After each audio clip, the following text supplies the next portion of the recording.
The Book of Healing is a book by Ibn Sina, known in the West as Avicenna.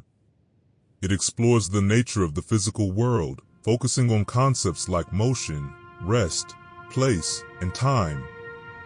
It examines these concepts through the lens of Aristotelian philosophy, addressing various schools of thought and offering arguments for and against the existence of concepts like the void. This book is a 4-part series.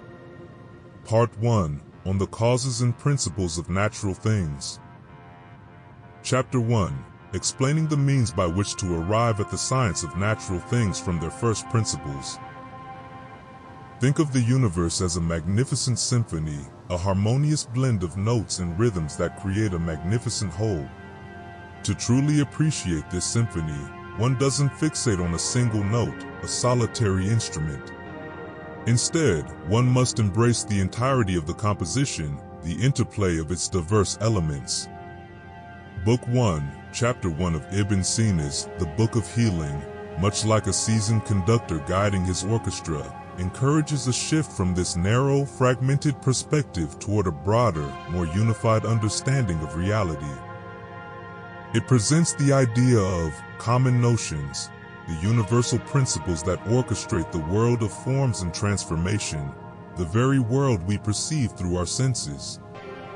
These common notions, like the invisible scaffolding upon which a grand cathedral is built, are not directly observable yet govern the very structure of existence. Our inherent tendency, however, is to be captivated by the individual, the specific, often at the expense of the universal. It's akin to being mesmerized by a single brushstroke in a masterpiece while overlooking the complete artwork. Ibn Sina, though, beckons us to transcend this sensory deception. True comprehension, he suggests, arises not from dissecting reality into isolated fragments, but from discerning the universal patterns that give birth to those fragments. This pursuit of knowledge, therefore, transforms into a journey of returning to the source. It requires recognizing that true wisdom resides not solely in the realm of tangible forms, but in the abstract principles that govern their formation. Imagine a master weaver creating an intricate tapestry.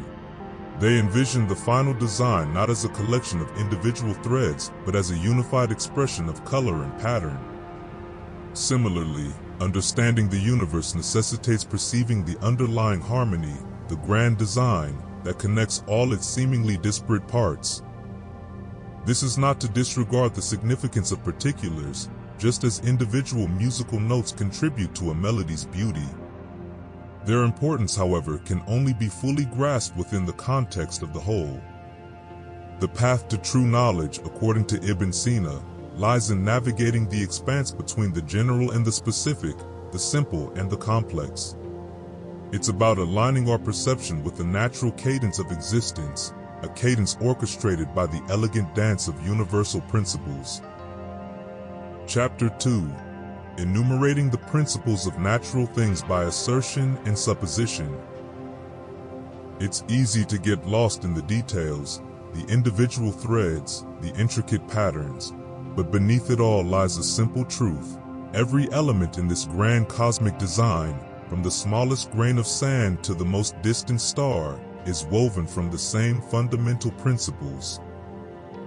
One of the most significant concepts presented by Ibn Sina is the idea of a natural body. It's not simply a static object, but an interplay of dimensions, length, breadth, and depth, existing in balance.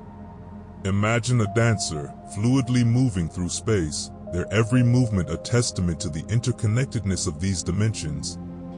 Similarly, a natural body, while seemingly constant, is in a state of perpetual flux, its dimensions ebbing and flowing, expanding and contracting, yet always remaining a unified whole. This dance of dimensions, however, is merely a manifestation of a deeper, more fundamental duality, matter and form. Picture a sculptor standing before a block of unyielding marble. He sees beyond the rough exterior, envisioning the graceful figure lying dormant within. The marble, in this analogy, represents matter, the primordial substance, the potential inherent in all things. The sculptor's vision, his ability to give shape and purpose to this raw potential, embodies form. It's this intimate dance between matter and form, their inseparable union, that gives birth to the incredible diversity of the universe. But like any good dance, this interplay requires a stage, a guiding force that sets the rhythm and dictates the steps.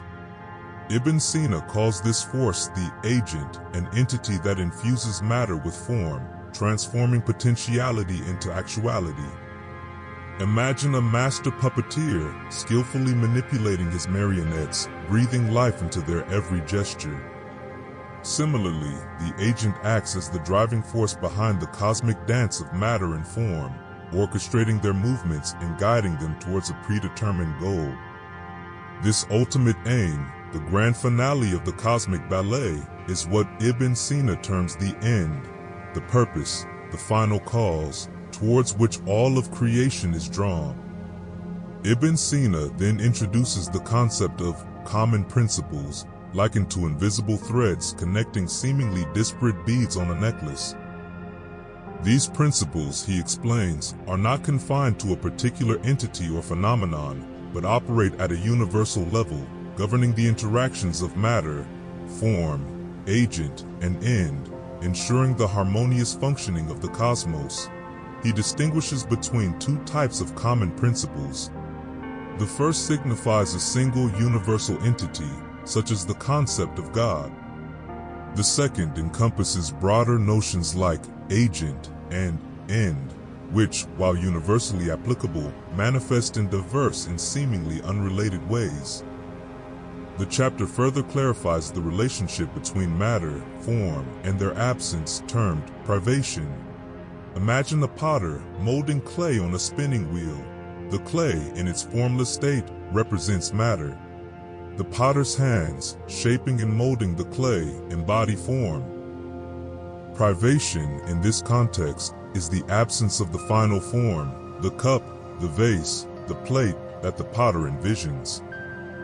Ultimately, Ibn Sina urges us to move beyond simply acknowledging these principles as abstract philosophical concepts. Instead, we should strive to understand them as living, breathing forces that actively shape and mold our reality. For it is in grasping the essence of these underlying currents, these universal rhythms, that we come to appreciate the profound interconnectedness of all things, the intricate web of causality that binds the universe into a magnificent, ever-evolving whole. Chapter 3. How these principles are common. The fundamental principles of existence, matter, form, and privation, should not be mistaken for isolated entities. Instead, envision them as dynamic forces. Matter, in its purest essence, represents the formless void, the fertile ground from which all things emerge. It yearns for definition, for the embrace of form. Think of the sculptor, hands molding clay. The clay, embodying matter, surrenders to the artist's touch, transforming from an undefined lump into a thing of beauty. Form provides the blueprint, the guiding principle that shapes matter's infinite possibilities. It's the force that distinguishes a rose from a rock, a symphony from mere noise. It is the defining characteristic that gives each thing its unique identity. Bridging these two seemingly disparate forces is privation. It is the recognition of an absence, the yearning within matter for the fulfillment of form. Picture a canvas, pristine and white, awaiting the artist's brush. The blank canvas represents privation, the void that calls for the expression of form. These three principles, however, are not confined to the realm of physical objects. They permeate every level of existence, from the smallest atom to the most complex philosophical idea. Just as a single seed contains the blueprint for a towering oak, so too does every aspect of reality harbor the potential for transformation and growth. The terms themselves, matter, form, privation, are merely labels, conceptual tools that help us grasp the interconnected nature of things. They are analogous concepts, their meanings fluid and context-dependent, much like the ever-changing hues of a sunset. We need to abandon our rigid categories and embrace a more holistic worldview. See beyond the illusion of separateness and recognize the fundamental unity that binds all things together. Chapter 4: Examination of what Parmenides and Melissus said regarding the principles of being. In this grand theater, certain actors like to make pronouncements about the true nature of the play, about what's real and what's illusion. These actors, of course, are the philosophers, and in this particular act, the spotlight falls upon two rather enigmatic figures, Parmenides and Melissus. Parmenides, with his air of absolute certainty, declares that all change is but an illusion, that reality is a single, unchanging, indivisible whole, finite and eternal. Melissus, echoing this sentiment, adds his own twist, that this unchanging reality is not merely finite, but infinite in its expanse. These pronouncements challenge our very perception of the world, the way we experience the ebb and flow of life. They invite us to question, could our senses be deceiving us? Is the world we perceive as ever-changing, a world of birth, growth, decay, and death, nothing more than a shimmering mirage? Ibn Sina, however, urges caution. While acknowledging the allure of such absolute pronouncements, he reminds us that these pronouncements come dangerously close to conflating the way we think about the universe with the universe itself. To claim that the universe is finite or infinite based on our ability or inability to conceive of such concepts is akin to saying a painting must be small enough to fit inside the artist's mind. Furthermore, the very language used to describe this unchanging reality, terms like one, being, even infinite, crumbles under scrutiny. These words, while seemingly absolute, derive their meaning from the world of multiplicity, the very world they seek to deny.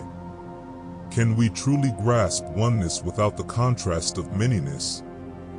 Hence, Ibn Sina whispers a valuable lesson: the limitations of language, the pitfalls of mistaking our mental constructs for concrete realities.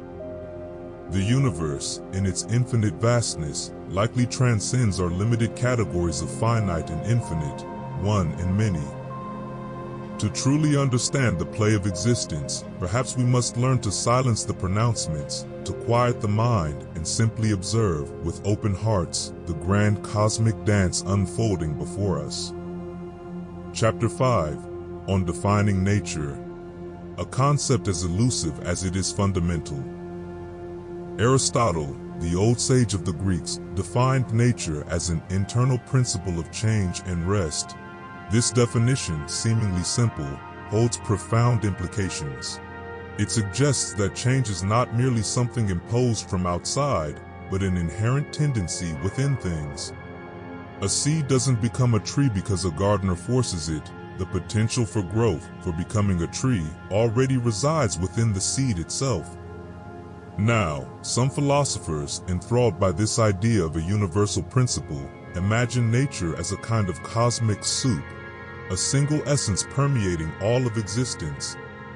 They envision the sun's rays spreading through the cosmos, a single, undifferentiated force, touching and transforming everything it encounters. But we need to look closer. The sun's rays, while appearing as a unified beam, interact differently with each object they touch. A ray falling on a sunflower sparks life, while the same ray scorching a desert rock merely increases its heat. The nature of the sunflower, its inherent potential, dictates how it receives and responds to the sun's energy. Similarly, the nature of each individual thing, be it a grain of sand, a towering oak, or a human being, shapes its own unique path of change and transformation. Nature, then, is not a monolithic force, but a multiplicity of individual natures, each unfolding according to its own internal rhythm. This understanding, however, should not lead you to believe that nature is merely a collection of isolated entities.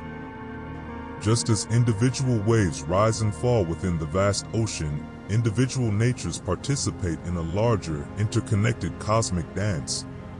The oak draws nourishment from the earth and offers shade to the weary traveler. The human being, in turn, relies on both the oak and the earth for sustenance and shelter. To grasp the essence of nature, then, is to understand this delicate interplay between the individual and the universal. It is to recognize that each thing, while possessing its own unique nature, is also inextricably linked to the vast, ever-changing tapestry of existence. Chapter 6, on nature's relation to matter, form, and motion. Consider the human body, a microcosm reflecting the macrocosm. It possesses a nature, a form, matter, and accidents, all interwoven in a delicate dance of existence. The body's nature, its intrinsic power, drives its motion, its change, and even its stillness. This nature, however, is not something separate from the body, but rather an expression of its very being. Imagine a flame. Can you separate the flame's nature, its capacity to flicker, to consume, to radiate warmth, from the flame itself? They are one and the same. We need to contemplate this intimate relationship between nature and form. The form of a body, its essence, is what gives it its unique identity. A human body possesses a human form, distinguishing it from a rock or a tree. This form, however, is not static. It is shaped and molded by the body's matter. Matter, in this cosmic dance, plays the role of the receiver, the fertile ground in which the form takes root. Just as a sculptor shapes clay into a statue, the form molds and animates matter, giving rise to the tangible world we experience. And what of accidents? These are the ever-changing qualities and characteristics that adorn the body, adding complexity and nuance to its being. The warmth of the skin, the rhythm of the breath, the fleeting emotions that flicker across the face, these are all accidents, transient yet integral to the tapestry of life. The author, however, cautions against viewing accidents as mere superficialities. While some accidents are indeed fleeting and inconsequential, others are deeply intertwined with the body's nature. The strength of a muscle, the clarity of vision, the capacity for language, these accidents, while not defining the essence of the human form, are nonetheless essential for its full expression. Therefore, to comprehend the body, or indeed any natural entity, is to understand the dynamic interplay of nature, form, matter, and accidents. It is to recognize that these elements are not separate and distinct, but rather threads woven together in the intricate tapestry of existence. Chapter 7, of certain terms derived from nature and an explanation of their status. Rhythm, the pulsing energy, akin to what Ibn Sina refers to as nature, the driving force behind the unfolding of all things. Now, just as a wave cannot exist without the ocean, the nature of an entity is inseparable from the entity itself. It is not some external force acting upon it, but rather an intrinsic aspect of its being. Ibn Sina uses the term natural to describe this inherent quality, this essential characteristic that defines what something is. A seed, for instance. Its nature, its inherent potential, is to sprout, to grow, to transform into a plant. This is not something imposed upon the seed from the outside, but rather an expression of its very essence. The same holds true for all entities, from the smallest grain of sand to the vast expanse of the cosmos. Each possesses a nature that guides its unfolding, its becoming. Exercise caution, however, against equating natural solely with what comes easily or effortlessly. While nature does indeed operate with a certain spontaneity, a flowing grace, it also encompasses the challenges, the obstacles, and even the apparent contradictions that arise in the course of existence. Think of a river carving its path through a mountain range. The river's nature, its inherent tendency, is to flow downwards towards the sea, yet this flow is not always smooth or unimpeded. The river encounters boulders, rapids, and waterfalls along its journey, obstacles that test its strength and resilience. In a similar vein, Ibn Sina suggests that the unfolding of an entity's nature is not always a straightforward or predictable process. It can involve twists and turns, unexpected detours, and even apparent setbacks. Yet, through it all, the entity's nature remains constant, guiding its journey, shaping its destiny.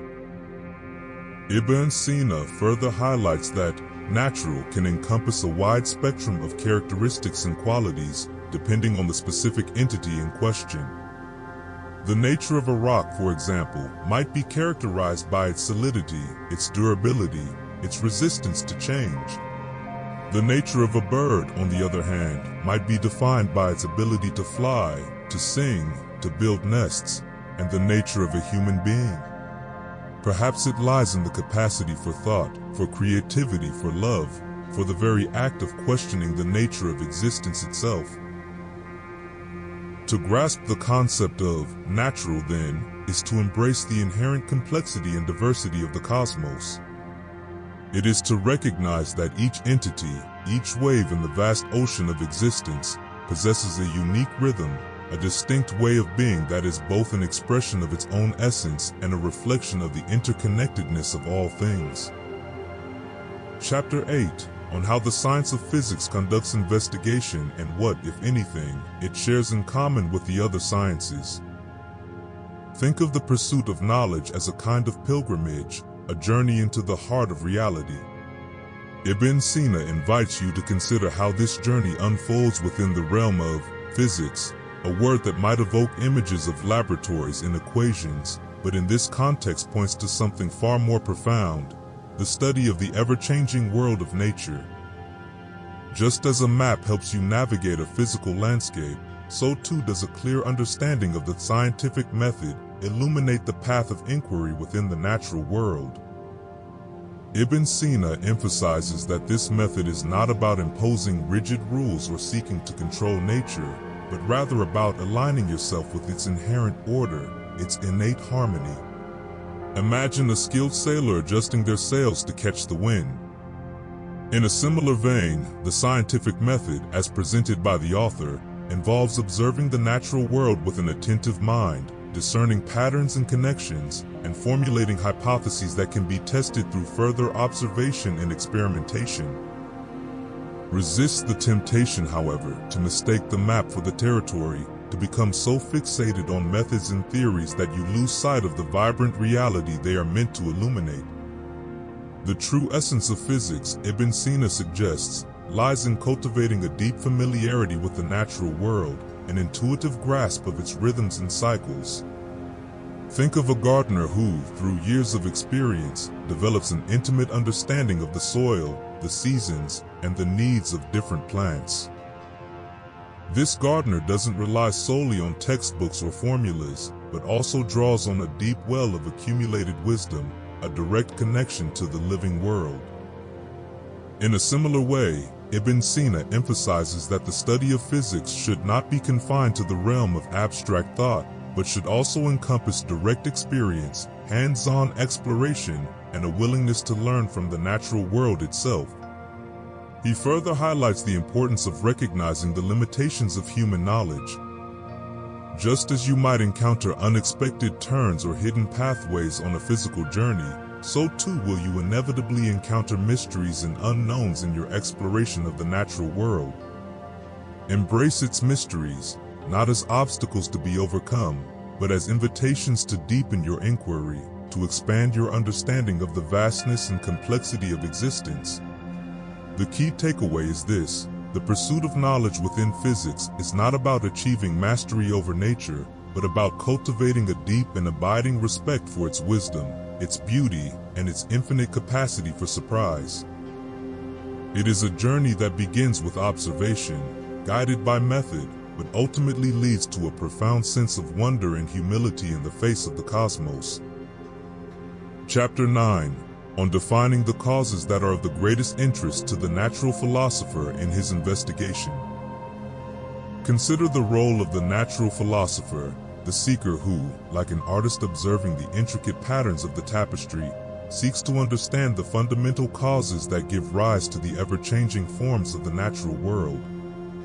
Some become so enamored with the idea of matter, the tangible stuff of existence, that they overlook the subtle but essential role of form.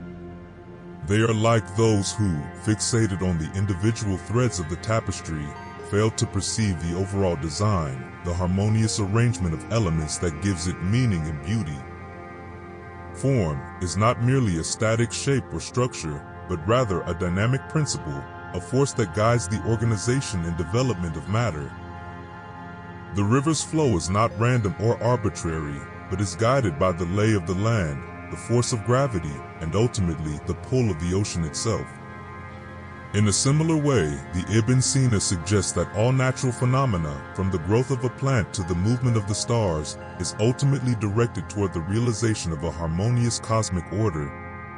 The final cause operates more like a guiding principle, allowing for a certain degree of flexibility and variation within the overall cosmic dance.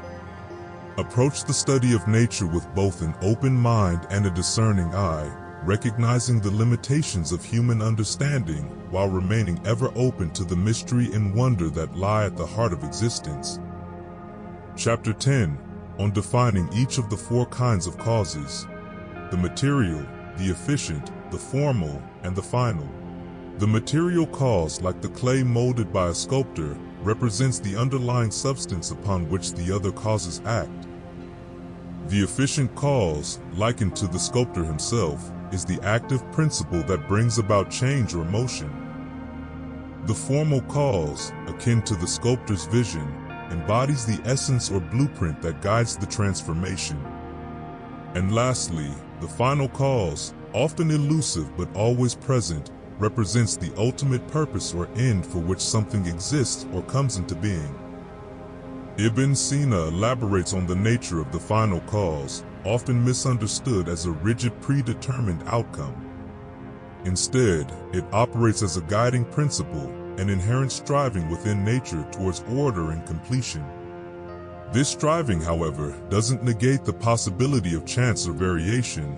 Rather, it works in conjunction with them, much like a river flowing towards the sea, adapting its course to the contours of the land yet ultimately reaching its destination. Ibn Sina, focusing on the natural philosopher's pursuit, particularly emphasizes understanding the interplay of efficient and final causes. The efficient cause, though seemingly dominant, derives its agency, its very ability to act, from the final cause. It's the inherent purposefulness within nature that empowers the efficient cause to act in accordance with a thing's natural inclination. For instance, the warmth of the sun, efficient cause, enables a seed to sprout because it aligns with the seed's inherent potential for growth, final cause. Chapter 11, on the interrelations of causes.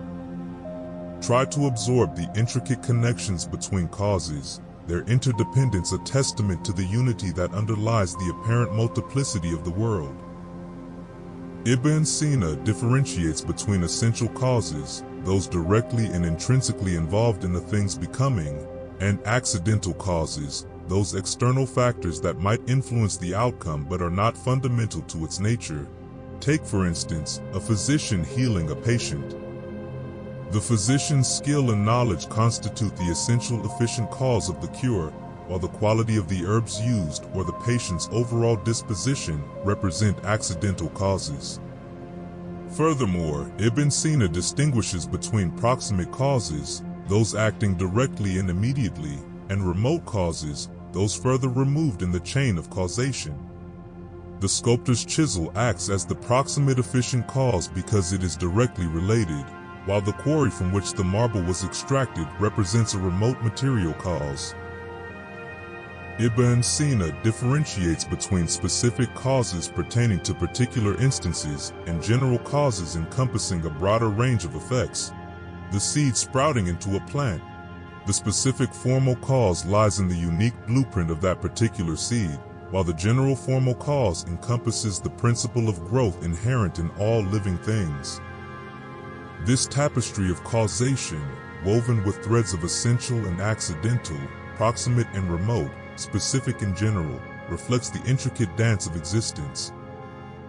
The dynamic interplay of causes, their relationships fluid and adaptable, mirrors the ever-changing flux of the cosmos. Chapter 12. On the divisions of causal states. Imagine the universe as a grand tapestry, woven with threads of cause and effect, each thread a unique hue yet inseparably interwoven with the others. A single cause can be understood from a multitude of perspectives. Like a prism refracting light into its constituent colors, a cause reveals different aspects of itself depending on the lens through which it is viewed. Essential causality, for example, lies at the heart of a thing's becoming. It is the physician's expertise that heals, the fire's heat that warms. Accidental causality, on the other hand, encompasses those external factors that might influence the outcome, but are not intrinsic to the cause's nature. It is the purging of bile that indirectly cools the body, the removal of a pillar that accidentally brings down a building. Just as a journey can be divided into individual steps, so too can causation be understood in terms of proximity. The sculptor's chisel acts as the proximate efficient cause, shaping the marble directly, while the quarry from which the marble originated recedes into the background as a remote material cause. Ibn Sina goes further to explore the scope of a cause's influence. Specific causality operates within a limited sphere, akin to a local artisan crafting a unique piece. General causality, conversely, encompasses a wider range, like a master craftsman whose influence shapes an entire school of thought. Thus, a doctor's intervention represents a specific efficient cause, while the very principles of medicine embody a more general efficient cause. The tapestry of existence, however, is not woven with static threads. Causes can manifest in either potential or actual states, like seeds awaiting the right conditions to sprout. A fire that is not yet ignited possesses potential efficient causality, while the same fire, once ablaze, embodies actual efficient causality. These distinctions are not meant to confine or rigidify your understanding of causation. Rather, they offer a kaleidoscope of perspectives. Chapter 13.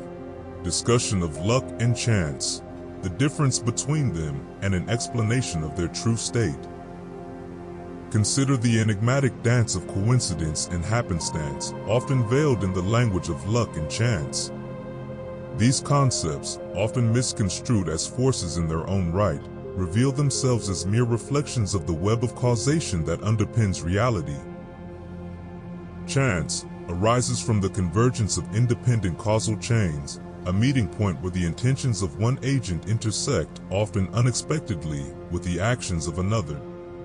A merchant, embarking on a routine trip to the marketplace, stumbles upon a debtor, purely by chance, and this unforeseen encounter sets in motion a new chain of events, influencing his original intention. This, Ibn Sina emphasizes, is the essence of chance, a confluence of otherwise unrelated causal sequences, a reminder that even the most seemingly random occurrences are but threads woven into the tapestry of cause and effect. It is crucial to remember that luck or chance are not independent agents steering the course of events. Rather, they are woven into the very fabric of causation, revealing the interconnectedness of all things. Just as a stone, dislodged from a cliff face, might inadvertently crush a flower below, so too can chance encounters redirect the flow of events, creating ripples that extend far beyond the initial point of contact. Don't attribute such occurrences to mere whimsy or caprice. Even those actions seemingly driven by impulse or desire, like the yearning for a beard, are not exempt from the overarching order of causation. Luck and chance are reminders that the universe unfolds according to its own inherent order, an order that encompasses both the predictable and the unforeseen. Chapter 14. Some of the arguments of those who were in error concerning chance and luck and the refutation of their views.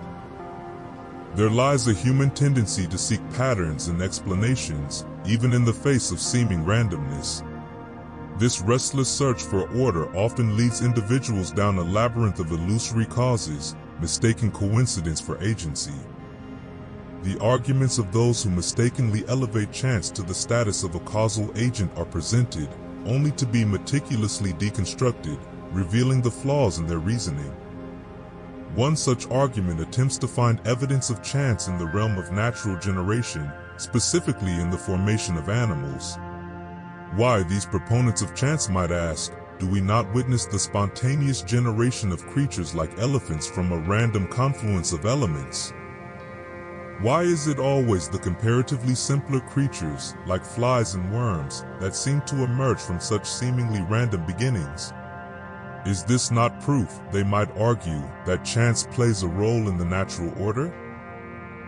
However, this line of reasoning is based on a misunderstanding of the principles governing natural processes. The generation of complex creatures like elephants is not simply a matter of chance encounters between elements. Rather, it requires a specific and intricate interplay of causes and conditions, a delicate balance of formative principles that cannot be replicated by mere randomness. The emergence of simpler organisms, on the other hand, often involves a less complex causal chain, making their spontaneous appearance more probable. To illustrate this point, imagine a master craftsman meticulously shaping a piece of wood into an intricate sculpture. This process requires skill, precision, and a deep understanding of the material and the desired form. Contrast this with a piece of driftwood, tossed about by the ocean and sculpted by the random forces of nature.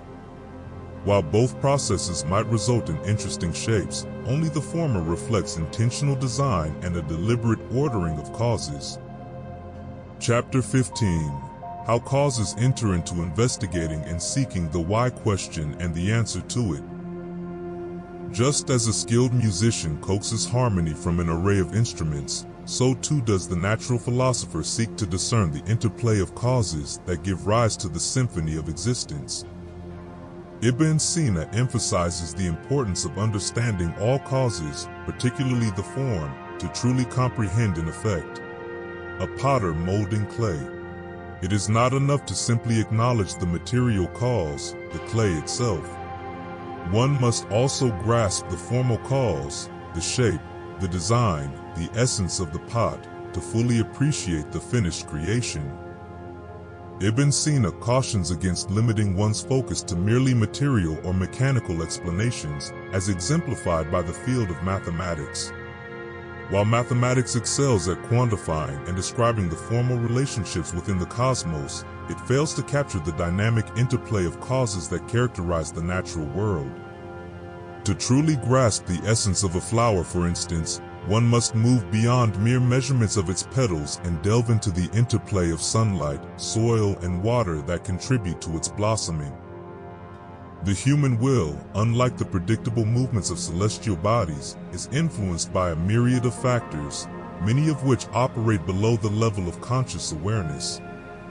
To attempt to fully unravel the web of motivations that lead to a particular action is akin to trying to trace a single raindrop back to its origin in a vast cloud formation, a task as humbling as it is illuminating. Ibn Sina encourages an approach to the study of nature with both intellectual rigor and an appreciation for the inherent mystery that pervades the cosmos. The universe, far from being a static, predictable machine, is rather a symphony forever unfolding, inviting us to listen deeply and marvel at its intricacies. Part 2. On Motion and That Which Follows It. Chapter 1. On Motion. To think about Ibn Sina's ideas about motion is like contemplating a river. Imagine it flowing, constantly changing, never quite the same from one moment to the next. This is the heart of Ibn Sina's concept of motion in the first chapter of the second part. He argues that motion is not merely a change of position in space, but a more fundamental process of transitioning from potentiality to actuality. This transition, this flow, is what characterizes motion, not just for physical objects, but for all categories of being. Just as the river changes its form as it encounters rocks and bends, so too does motion manifest differently in different categories. A human being, for instance, transitions from the potential to the actual, from childhood to adulthood. A quality, like the color of a fruit, shifts gradually from green to ripe red. These are all expressions of motion, of becoming. Ibn Sina distinguishes between two types of transitions from potentiality to actuality: a sudden, instantaneous change, and a gradual process. He identifies the latter as the true definition of motion, this flowing continuous unfolding that characterizes natural processes. However, not all categories experience this gradual unfolding. Just as some streams cascade suddenly over waterfalls, so too are some transitions, such as a change in substance, instantaneous. This is because motion, in the technical sense, only occurs in categories where change happens in degrees. Think of the changing colors of the sky as day turns to night. We perceive a continuous flow, but in reality, each subtle shade is a distinct stage in a sequence. This is the illusion of motion, a series of distinct states blending seamlessly together in our perception. This is how motion, like the river, creates the illusion of continuity while always remaining in flux. Chapter 2: The relation of motion to the categories. The essence of motion, like the nature of the self, can be a slippery thing to grasp. It seems straightforward, tangible, yet the closer we look, the more elusive it becomes. In this chapter, Ibn Sina grapples with the question of whether motion can be understood as a single continuous act, or whether it is essentially a series of distinct states. He considers the possibility that motion is analogous to a line, divisible into an infinite number of points. Just as each point on the line is distinct, perhaps each infinitesimal moment of motion is also a separate entity. However, Ibn Sina ultimately rejects this view. He argues that if motion were merely a collection of static points, true continuity would be impossible. Instead, he proposes a more nuanced understanding of motion, one that acknowledges the illusion of continuity our senses perceive. Imagine a film reel, he suggests. Each frame is a still image, yet when viewed in rapid succession, they create the illusion of fluid movement. Similarly, motion, though composed of a series of distinct stages, appears as a continuous flow to our senses. This illusion arises from the nature of our perception, which blends these successive states together. It is as though we are watching a flickering candle flame. The flame constantly changes, yet we perceive a single, enduring light.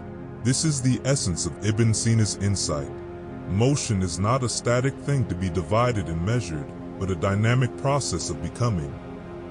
It is the flow of a river, the unfolding of a flower, the continuous transformation of potentiality into actuality. Chapter 3: Concerning the list of those categories alone in which motion occurs. Just as a fish swims through the boundless ocean, never truly separate from its watery domain, so too does motion flow through the categories of existence.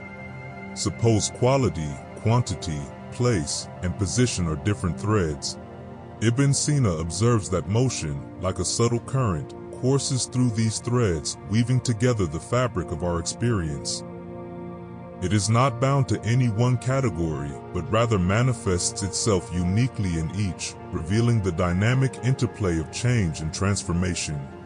Consider the category of quality. Here, motion reveals itself as a gradual intensification or diminishment, like the subtle shift from darkness to light or the slow blooming of a flower. In the realm of quantity, we witness motion as growth and decay, expansion and contraction. In the category of where, motion emerges as a change of position, a journey from one point in space to another, a dance of objects across the cosmic stage. And finally, in the category of position, motion manifests as a shift in orientation, a turning towards or away, a realignment of our being in relation to the world around us. However, the sources caution us against mistaking motion as a mere rearrangement of parts. Ibn Sina challenges the notion, put forth by some, that motion in the category of position is simply a disguised form of motion in the category of where. He argues that these are distinct expressions of change, each revealing a unique facet of the dynamic nature of existence. Just as the ocean's currents are shaped by the contours of the seafloor and the pull of the moon, so too is motion influenced by a multitude of factors. It can be natural, like the falling of rain or the growth of a tree, or forced, like the pushing of a boulder or the flight of an arrow. Yet, in all its forms, motion reflects the fundamental truth that change is the essence of existence. Chapter 4. Establishing the opposition of motion and rest. To grasp the nature of reality, one must first understand that motion is not merely a rearrangement of things, but a subtle dance of becoming. For motion, in its essence, is a continuous transformation. To illustrate this concept, consider the process of blackening. One might assume that it is simply a matter of adding more blackness to an object. However, Ibn Sina argues that it is more accurate to see it as an intensification of the object's own inherent capacity for blackness. It is not about accumulating parts, but rather about a qualitative shift in the object's very being. This perspective extends beyond mere physical changes like color. Ibn Sina applies this understanding to growth. A growing thing does not simply acquire new parts. It undergoes a process of unfolding, a gradual realization of its inherent potential for size and form. Chapter 5. Beginning the account of place and reviewing the arguments of those who deny and those who affirm it. The concept of place has troubled philosophers for ages. Is place real, or just a word we use for convenience? Ibn Sina explores various arguments about the nature of place and whether it exists. Some, he notes, deny the existence of place altogether, arguing it's nothing more than the body that occupies it. Others say place is the body's surface, or even a void. Ibn Sina methodically refutes these views. One might ask, if a thing can be moved from a place, doesn't that prove place exists? After all, how can something be moved from something that doesn't exist? This seemingly common-sense argument, Ibn Sina argues, misses the point. Just because we use the word place when talking about motion doesn't prove place is a thing in itself. Think of it like this. Imagine a shadow. You can point to where it is, talk about it moving, even describe its shape. But is the shadow a thing? No, it's an absence of light. Similarly, just because we can talk about moving from or to a place doesn't mean place itself is a real entity. Those who deny place argue that it's nonsensical to say it exists. If place is different from the body it contains, then what separates them? There must be something between them, otherwise they'd be touching, and the containing place would simply be another body, not place at all. Ibn Sina dissects these arguments, exposing the flaws. He shows how they rely on flawed assumptions about the nature of boundaries and dimensions. He uses the example of a line. A line has a beginning and an end, but those points are not parts of the line, nor are they separate entities that exist outside the line. Similarly, the surface of a body is not a separate thing containing the body, it's simply an aspect of the body itself. Through careful reasoning, Ibn Sina clears the ground, preparing the way for his own definition of place, which he elaborates on in subsequent chapters. Chapter 6. The various schools of thought about place and a review of their arguments. Think of a glass of water. You might say the glass is the place of the water, that it contains the water. But is the glass itself the place, or is it merely a thing that marks a place? A table is the place of a book, a bottle the place of the wine. But this simplistic understanding, Ibn Sina argues, doesn't hold up under scrutiny. Some philosophers, he notes, believe place is simply the surface of the containing body. The inside of a jar is the place of the water, the skin of an apple the place of its flesh. But what then is the place of the outermost celestial sphere? It is not as if there's another, larger sphere containing it. Others maintain that place is a void, an emptiness between things. They argue that when we see things expand and contract, they must be filling and emptying space, but this too Ibn Sina refutes. Things change in density, he explains, not by expanding into a void, but by their very substance becoming more or less compact. Ibn Sina dismantles each of these arguments, exposing their logical inconsistencies. He demonstrates how they rely on a misunderstanding of the relationship between a thing and its limits. Just as the endpoints of a line are not themselves parts of the line, the surface of a body is not a separate entity that contains it. Chapter 7. Refuting the view of those who say that place is matter or form or any indiscriminate contacting surface or an interval. Imagine a dancer moving gracefully across the stage. The dancer moves, but what of the space through which the dancer moves? Does that space too have its own reality, or is it merely an absence, a nothingness defined by the presence of the dancer? Having dismissed several flawed conceptions of place in the previous chapter, Ibn Sina now turns his attention to those who would equate place with something more fundamental, namely, matter or form. Place, they argue, is simply that out of which a thing is made, or the very essence of its being. A statue's place is the bronze from which it is cast, a table the wood out of which it is built. This, however, is nonsense, Ibn Sina argues. One need only consider the process of transformation to see the fallacy in this argument. When wood burns, its form changes, it is no longer wood but becomes ash. Does its place then also change? If place is form, then it would seem so. And what of things that change their location without changing their essential nature? A ship, for example, might sail across the sea. Are we to believe it takes on a new form with every nautical mile, or that it somehow acquires a portion of the sea as its matter as it moves through it? The absurdity of these notions, Ibn Sina argues, arises from a confusion between a thing and its limits. Just as the boundaries of a country are not themselves part of the country, the matter and form of a thing are not themselves its place. Place is something altogether more subtle, more intimately connected to the very fabric of existence itself. Chapter 8. The inconsistency of those who defend the void. Imagine a fish swimming through the ocean. Does the fish carve a hole in the water as it moves, a void that is then filled as the fish swims onward? Or is the water itself a kind of fullness, a plenum through which the fish glides, its movement a continuous interplay of presence and absence? Those who believe in the void, Ibn Sina argues, fall into a trap. They mistake an idea for a reality. To say there is a void, that there exists a space utterly devoid of anything whatsoever, is to give substance to nothingness, to clothe it in the language of being. The very idea of the void, when examined closely, crumbles under its own weight. We speak of a void being larger or smaller, the void between 2 grains of sand versus the void that stretches across the cosmos. But how can nothingness have size? How can it be measured, compared, or even conceived of as existing in different degrees? To ascribe such properties to nothingness is to treat it as if it were something, to grant it a reality it cannot possess.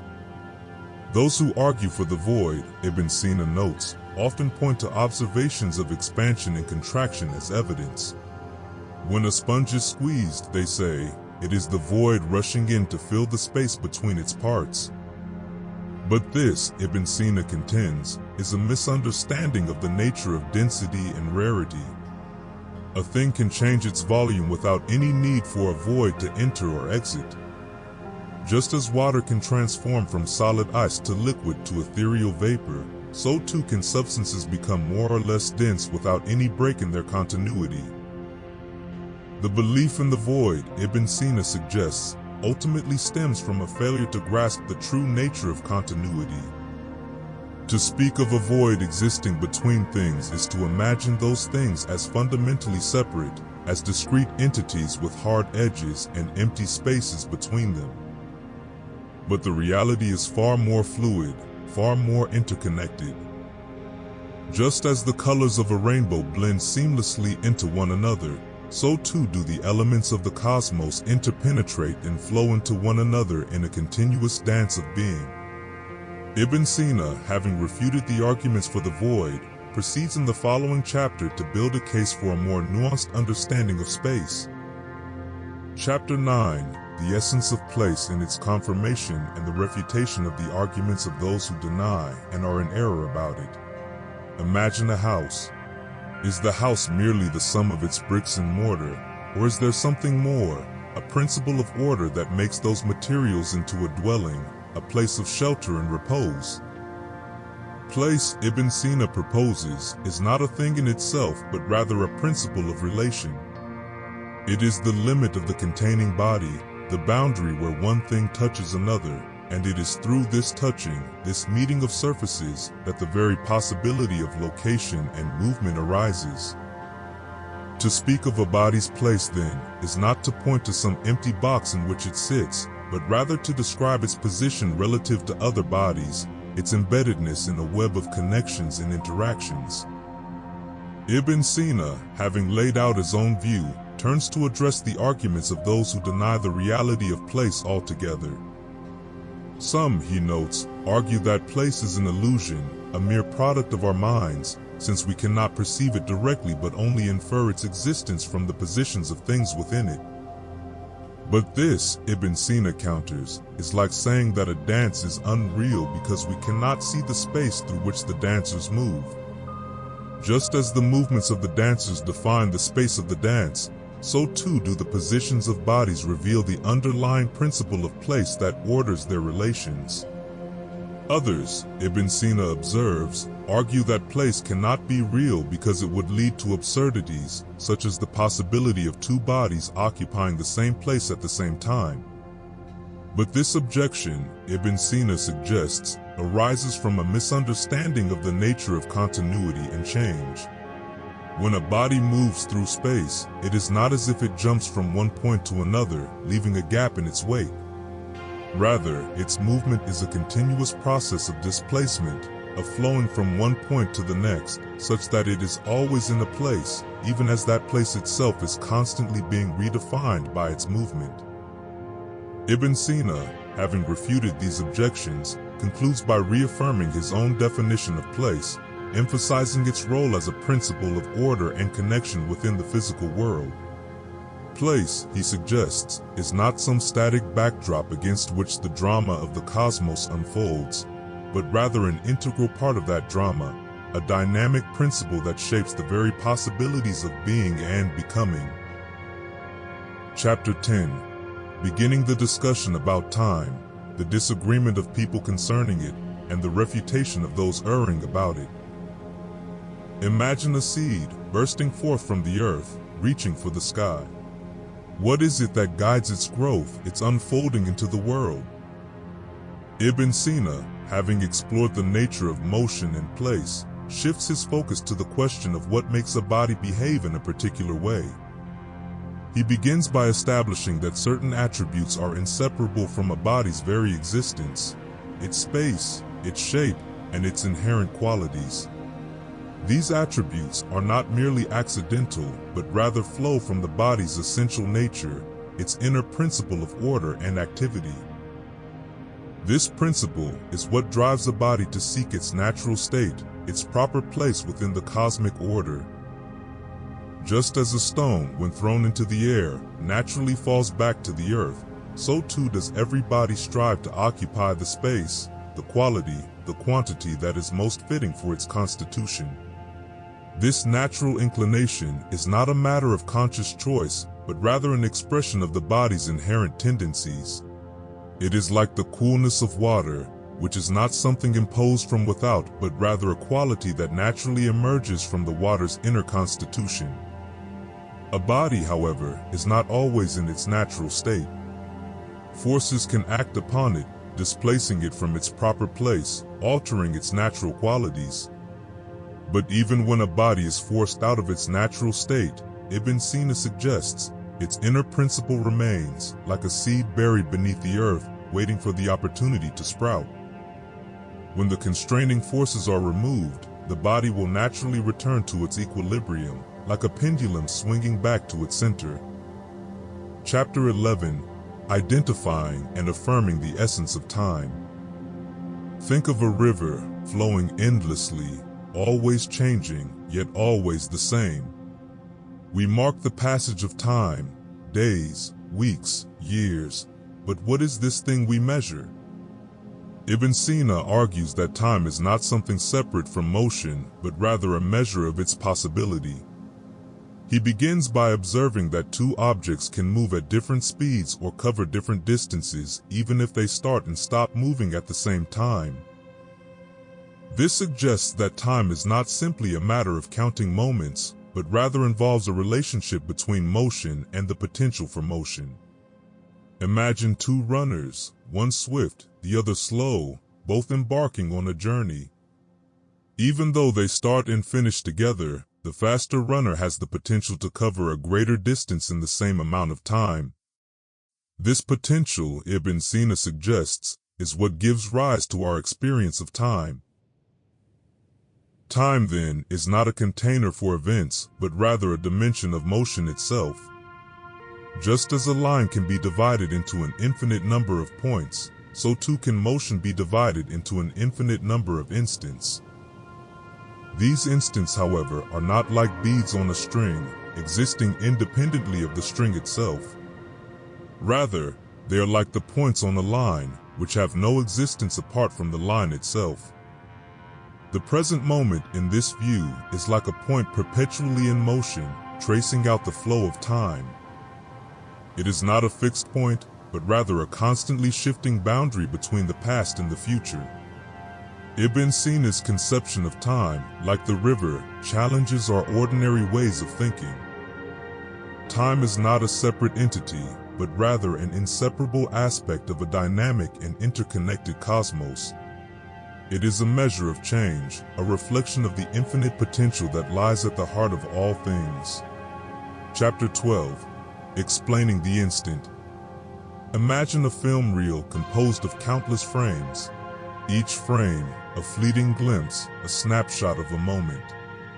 Yet, when these moments are strung together, they create the illusion of motion, of a story unfolding. In Part 2, Chapter 12, Ibn Sina examines the instant, this infinitesimal point in time that underpins our experience of duration. Ibn Sina argues that, while we can conceive of the instant as a point dividing time, it does not actually exist as a separate entity. Just as a point on a line has no magnitude, so too does the instant lack any real duration. It is merely a conceptual boundary, a way of marking the transition from one moment to the next. The illusion of separate moments arises from our limited perception. Our minds, like the shutter of a camera, grasp onto fleeting impressions of the ever-changing flow of time. We perceive discrete moments, just as we see individual frames in the film, but the underlying reality is a continuous and dynamic process. Ibn Sina's exploration of the instant reminds us that our experience of time is a construct, a way of making sense of a universe in perpetual flux. The present moment, the now, is not a static point, but rather a constantly moving target, always slipping away into the past, yet always giving rise to the future. Chapter 13. The solution to the skeptical puzzles raised about time, and the completion of the discussion of things temporal.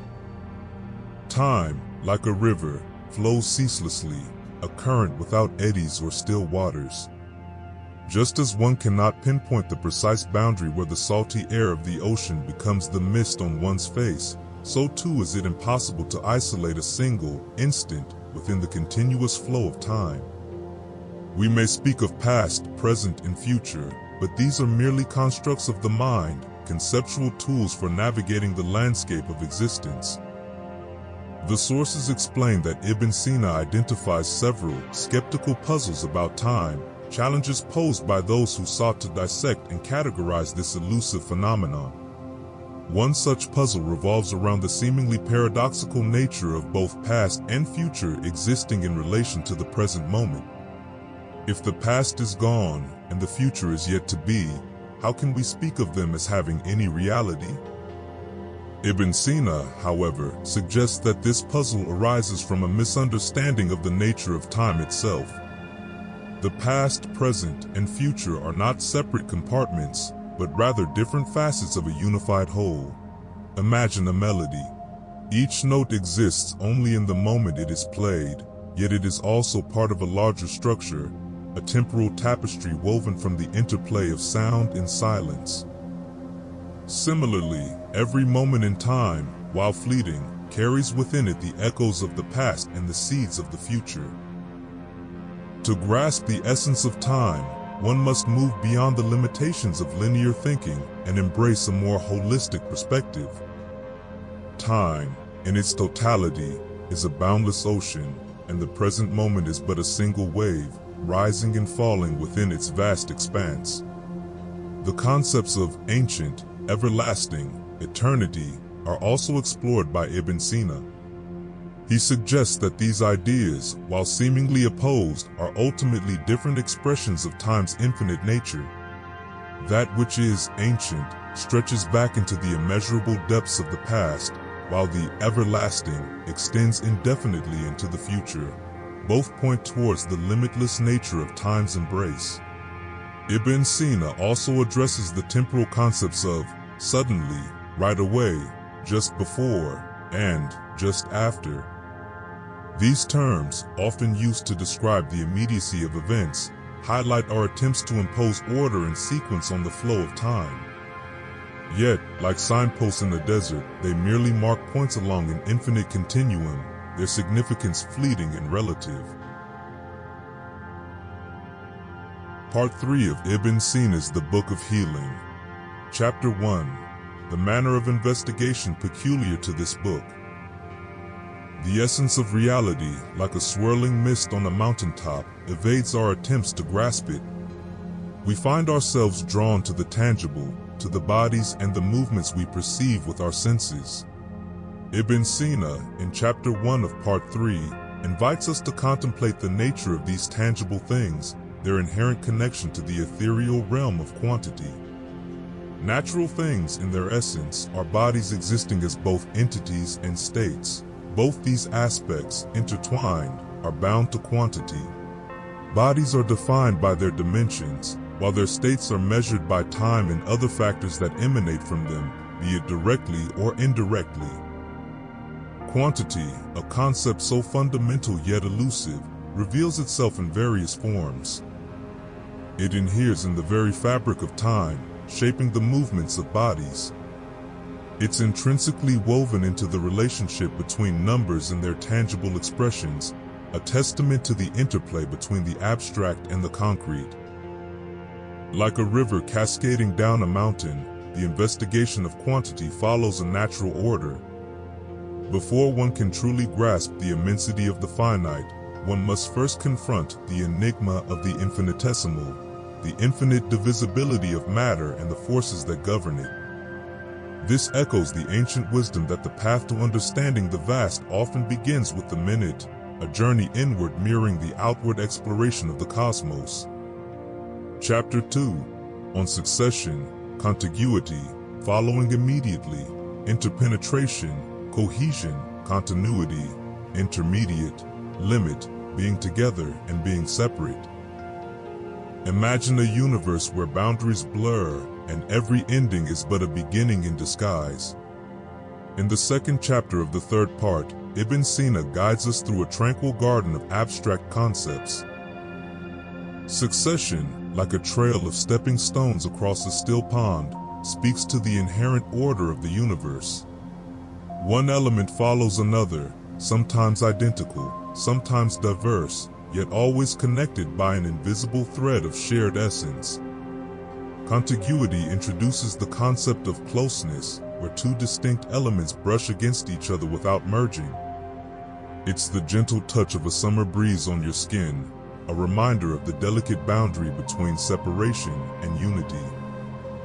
Following immediately delves deeper into this proximity, suggesting a connection so intimate that no space exists between two elements. This principle hints at the illusion of separateness, reminding us that even seemingly distinct entities can be bound together on a fundamental level. Cohesion speaks of a bond that goes beyond mere proximity, hinting at a force that actively draws elements together. It's the invisible glue that holds the universe together, reminding us that relationships are the very fabric of reality. Continuity, like a silk thread weaving through the cosmos, underscores the unbroken flow of existence. It's the understanding that even amidst apparent divisions, a fundamental oneness persists. Chapter 3. The state of bodies with respect to their division and a report of the various arguments on which the detractors rely. The nature of indivisible parts, a concept central to the discourse of Islamic atomists. Ibn Sina presents their arguments and lays the foundation for his refutation of atomism in the subsequent chapters. The central question is whether bodies are composed of utterly indivisible parts, termed the part that cannot be partitioned. This concept is key to the atomist's view. Sources suggest that during Ibn Sina's time, there were differing schools of thought on the nature of matter. Some atomists propose that the division of bodies ultimately ends at these indivisible parts.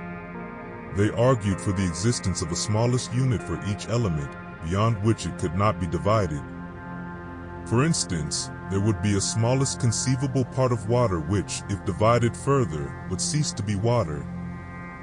This argument was also extended to composite bodies like flesh and bone. If this were not the case, they argued, then any part, no matter how small, could always be further divided, leading to the potential for infinitely small components. Chapter 4. Establishing the true opinion and refuting the false. The idea of it being composed of tiny, indivisible building blocks, like Lego bricks, is a notion that Ibn Sina challenges in the 4th chapter.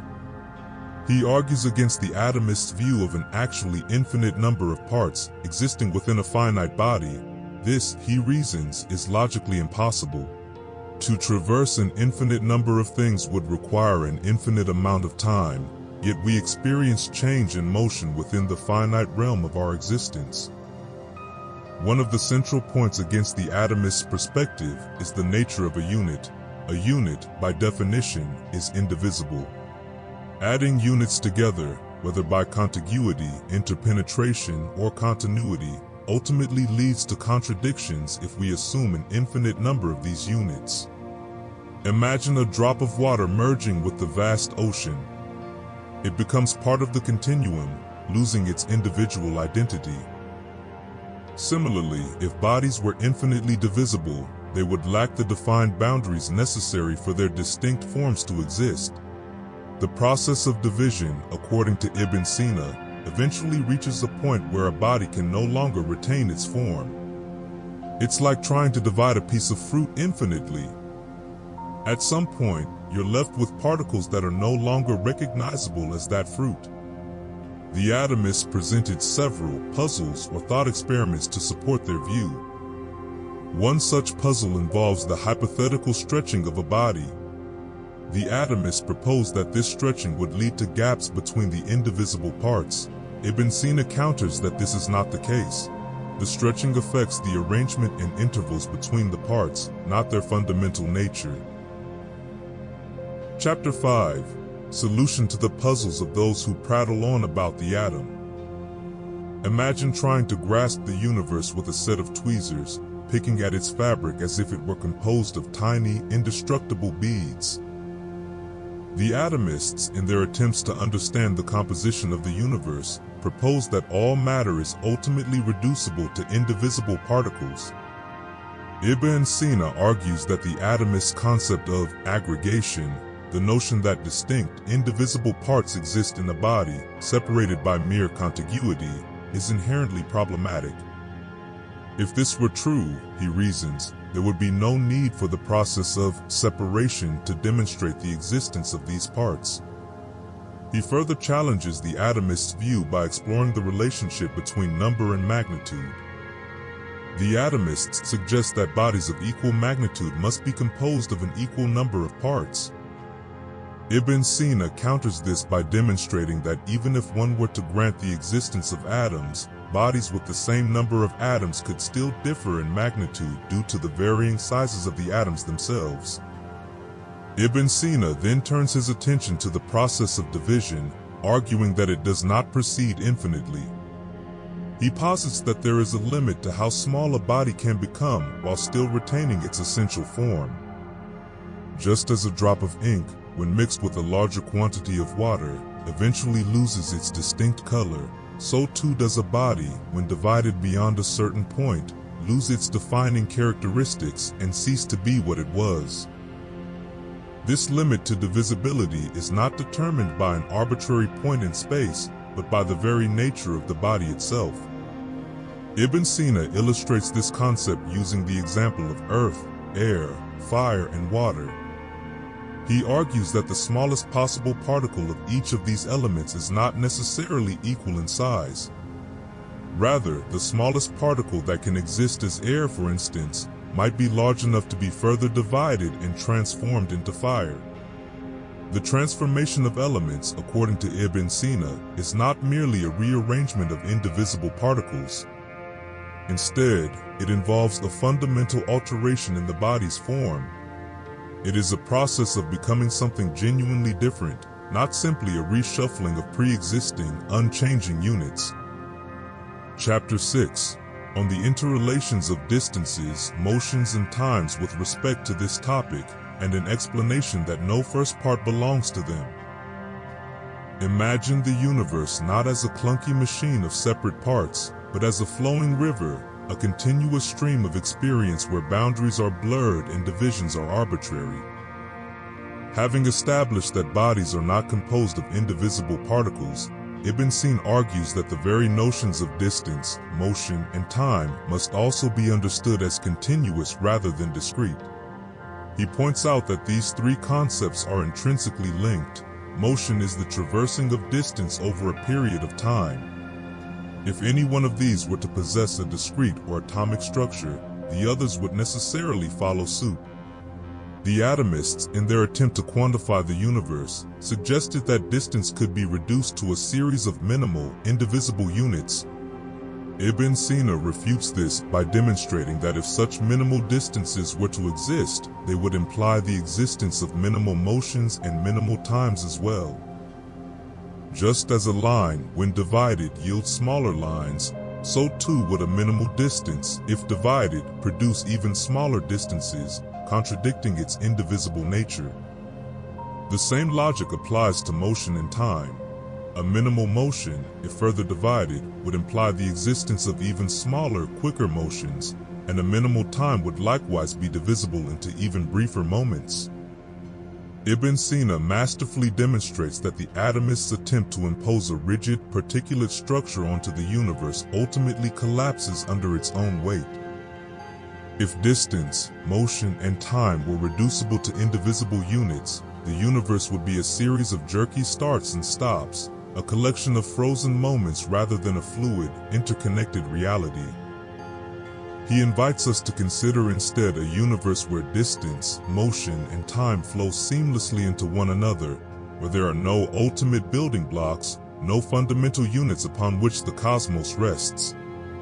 It is a vision of reality that is dynamic and interconnected, where change is constant and boundaries are fluid, a perspective far more akin to the Eastern philosophical traditions than to the atomistic views prevalent in his own time. Chapter 7. The beginning of the discussion about the finitude and infinitude of bodies and people's opinions concerning that. The concept of infinity, much like a boundless ocean, has captivated and perplexed philosophers for centuries. Just as the word ocean is not the ocean itself, so too the word infinite does not fully encompass the boundless nature it signifies. Ibn Sina then introduces a distinction crucial for understanding his perspective on infinity, the difference between potential and actual infinity. The potential infinite, like the ever-expanding horizon, represents an endless process of addition or division, always capable of further extension without ever reaching a fixed endpoint. The actual infinite, on the other hand, would be the totality of this endless process, a complete and boundless entity existing in its entirety. He further explains that while the human mind, constrained by its finite nature, may struggle to grasp the concept of actual infinity, the potential infinite reveals itself readily in the natural world.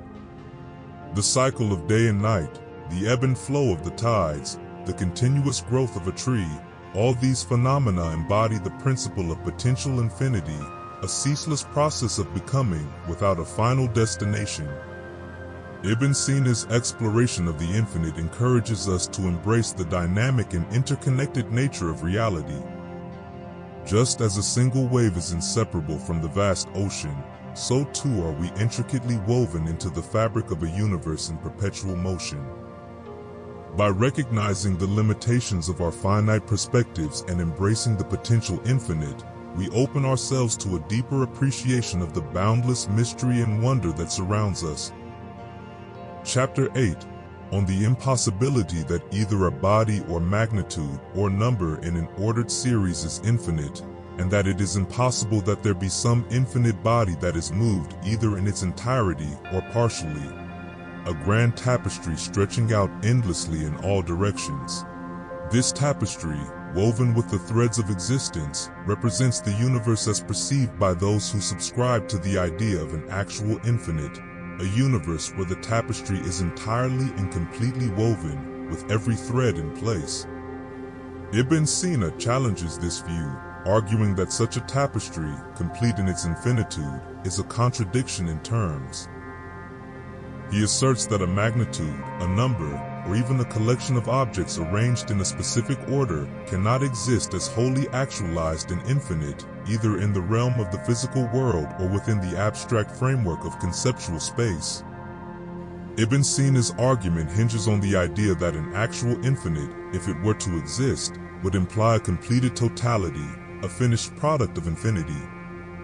He highlights the inherent paradox in this concept. How can something be both complete and endless, a totality and yet perpetually extending? The very notion of a boundary or a starting point within this infinite tapestry unravels the idea of its absolute completion. Instead of a fully woven tapestry, Ibn Sina proposes a different understanding of infinity, one that aligns with the principle of potential infinity. Imagine, instead of a finished tapestry, a loom constantly weaving, with threads extending infinitely, always in a state of becoming, never reaching a final endpoint. This concept allows for infinite divisibility and limitless numerical increase within a framework. Chapter 9, an explanation of the way that the infinite does and does not enter into existence, and a refutation of the arguments of those who defend the existence of an actual infinite. Think of the infinite not as a destination, a vast, completed edifice, but as a journey, a boundless unfolding of potential. Infinity, as a principle of limitless potential rather than a complete actuality, underpins Ibn Sina's argument. He argues that while individual elements, one after another, might exist potentially as infinite, the entirety of the infinite cannot be considered a complete, actual entity, either in the physical world or the conceptual realm. It is like the constant flow of a river, where individual droplets of water, each existing momentarily, contribute to the river's continuous flow without ever requiring the river to be, at any given moment, entirely present. Ibn Sina contends that the concept of an infinite power doesn't imply a force of infinite magnitude in itself. Instead, infinite powers signifies that the objects over which these powers exert their influence possess the potential for infinite extension. These powers, whether related to the endless divisibility of matter or the continuous cycle of generation and corruption, operate within a framework where the objects themselves might potentially extend infinitely, without ever necessitating a fully actualized complete infinite. To illustrate this point, imagine a potter shaping clay. The potter's power, in this case, doesn't need to be infinite in itself. The potential for creating a multitude of pots, each distinct in form and size, stems from the clay's inherent capacity for being molded and reshaped. The clay, in its potential for endless transformations, becomes the source of the potter's seemingly infinite creative power. Ibn Sina therefore encourages a perspective shift. Instead of grappling with the paradox of a complete yet boundless infinite, he invites us to embrace the concept of a perpetually unfolding potential. Infinity, in this light, is not a static endpoint but a dynamic process, a continual unfolding of possibilities within the loom of existence. Chapter 10. That bodies are finite with respect to influencing and being influenced. An infinite body, a concept seemingly paradoxical in its very nature, cannot engage in the dynamic interplay of action and reaction with another body within the framework of time. Why this limitation on the infinite? Contemplate on the nature of interaction itself. When a finite body acts upon another finite body, the interaction unfolds within a specific time frame. This time frame is determined by the inherent nature of the interacting bodies, their properties, and the specific conditions governing their exchange. To understand this concept, envision a dance. Two dancers, each with their own rhythm and style, come together in a harmonious exchange. The duration of their dance, the ebb and flow of their movements, depend on their individual styles and the synergy they create together. Now, extend this analogy to the interaction between a finite and an infinite body. The infinite, by its very nature, eludes any attempt to define its boundaries or quantify its essence. How then can one measure the time it would take for an infinite body to fully interact with a finite entity? If one were to assume, for the sake of argument, that a part of an infinite body could interact with a finite body in a given time, the very notion of infinity would be contradicted. If a part can interact within a defined time frame, does this not imply that the entirety of the infinite could, in theory, complete this interaction instantaneously? This conclusion clashes with the initial premise that the interaction takes place within time. The infinite, if it were to act or be acted upon within the framework of time, would cease to be infinite, its boundless nature constrained by the limitations of temporal boundaries. Ibn Sina, in this chapter, prompts a reassessment of the way we perceive the interplay between the finite and infinite. He challenges us to look beyond the limitations of our time-bound perception and contemplate the possibility of an infinite power that orchestrates the intricate dance of existence from a realm beyond our immediate grasp. Chapter 11. That nothing precedes motion in time save the being of the Creator. Ibn Sina challenges us to expand our understanding of time and contemplate the possibility of a world without beginning or end. Ibn Sina refutes the notion of a beginning of time by highlighting the absurdity of a cause without a prior cause. If time had a starting point, what triggered the very first cause that set the universe in motion? To illustrate this concept, picture a line of dominoes stretching into infinity. Toppling the first domino sets off a chain reaction, but the act of toppling itself implies a force or event preceding it. Similarly, if the universe had a beginning, what force or event existed before time itself to set this grand chain of cause and effect into motion?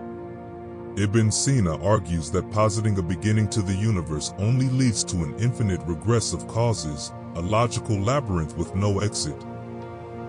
Instead, he proposes embracing the concept of eternity, a timeless expanse where the universe exists as a perpetual present, always in motion, always becoming. This eternal present, however, should not be mistaken for a singular, unchanging state. He differentiates between the eternity of the universe as a whole and the temporal nature of events within it. The universe, in its entirety, exists eternally, while the events within it, the birth and death of stars, the rise and fall of civilizations, unfold within the framework of time as we perceive it, like a river flowing endlessly towards the sea. The river itself represents the eternal flow of existence, while the individual currents, eddies, and ripples within it represent the temporal events that unfold within this eternal flow. Each event, like a ripple in the river, arises from prior causes and gives rise to future effects, yet the river itself continues its timeless journey. Ibn Sina, in his exploration of eternity, invites us to shed our limited perception of time and embrace the paradoxical beauty of a universe that is both eternal and ever-changing. Chapter 12. Following up on the claim that there is a point of smallness at which natural bodies are divested of their forms. Part 3, Chapter 12 of Ibn Sina's Physics, explores the intriguing concept of minima naturalia, the smallest possible units of matter that retain their elemental form. This concept, rather than limiting the universe's potential, reveals its boundless capacity for diversity and change. A single drop of water, a seemingly simple entity. Dividing this water droplet further would result in the loss of its essential, waterness. This point marks the minima naturalia of water, the smallest unit that can exist as water. This principle applies to all elements, each possessing its own unique minima naturalia. Imagine these minima naturalia as tiny building blocks, each imbued with the essence of its element. These blocks, when combined in countless configurations, give rise to the astounding diversity of the material world. An elephant, despite its immense size, shares the same fundamental building blocks as a minuscule gnat. The difference lies not in the basic elements but in the scale and complexity of their arrangement. Just as an intricate mosaic can be created from countless tiny tiles, so too can the vast diversity of life arise from the intricate interplay of these elemental minima naturalia. This perspective, however, should not be mistaken for a static, reductionist view of the universe. The minima naturalia do not represent a final, indivisible reality. Instead, they serve as a conceptual framework for understanding the limits of elemental form within the ever-changing flow of existence. A potter shaping clay on a wheel. The minima naturalia are akin to the clay itself, possessing the potential for countless forms. The potter's hand, guided by intention and skill, shapes the clay, just as the forces of nature, acting upon these elemental building blocks, give rise to the dynamic and ever-evolving tapestry of the cosmos. Ibn Sina reminds us that within the seemingly insignificant lies the potential for infinite creativity and transformation. Chapter 13, on the directions of bodies. Close your eyes and picture, if you will, a single straight line. Ibn Sina posits this line, finite or infinite, as a conceptual tool to understand the nature of direction. Should this line be finite, it inherently possesses two endpoints, each acting as a boundary. These endpoints inherently define two distinct directions, one originating from each endpoint and extending towards the other. This seemingly simple concept underpins our understanding of spatial orientation within the universe. Imagine a sphere representing the cosmos.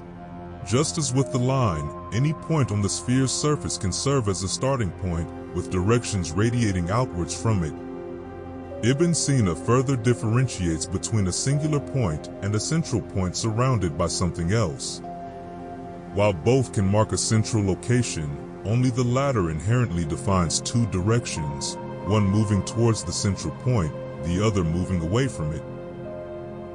This distinction highlights the importance of context in defining direction. A solitary point in space, devoid of any surrounding reference, offers no inherent directional cues. It is only when we introduce a second point, a boundary, or a surrounding entity that direction emerges as a meaningful concept. This line of reasoning applies not just to physical space, but to any form of extension, be it a surface or a solid body. The essential element is the existence of boundaries, limits, or surrounding entities that provide a framework for understanding direction. Chapter 14. The natural directions of rectilinear motions. Imagine a stone, released from your grasp. As it falls towards the earth, we perceive a clear direction in its movement, downwards. But what is it about this downward direction that makes it the natural path for the stone? Direction, in itself, is always defined in relation to some interval. This interval might be a finite object, or it might stretch endlessly. Either way, we understand direction by how it relates to the boundaries of that interval. Now, this interval we've pictured must exist within something. It cannot simply be floating in a void. A void offers no reference points by which to define direction. Thus, our interval, and the direction within it, must be contained within a body. This leads us to consider how direction relates to the natural motions of bodies. Take our stone, for example. Its downward motion is inherently bounded by the earth. The earth, in this instance, acts as the limiting body, the endpoint towards which the stone's natural motion is directed. In the specific case of rectilinear motions, motions which proceed in a straight line, these motions, by their very nature, involve moving away from one direction and towards its opposite. But what defines these opposite directions? The answer lies in understanding how these directions are delimited. If a single body is to delimit both directions of a rectilinear motion, then it must encompass both the point of maximal proximity and the point of maximal remoteness for that motion. To illustrate this concept, imagine a sphere.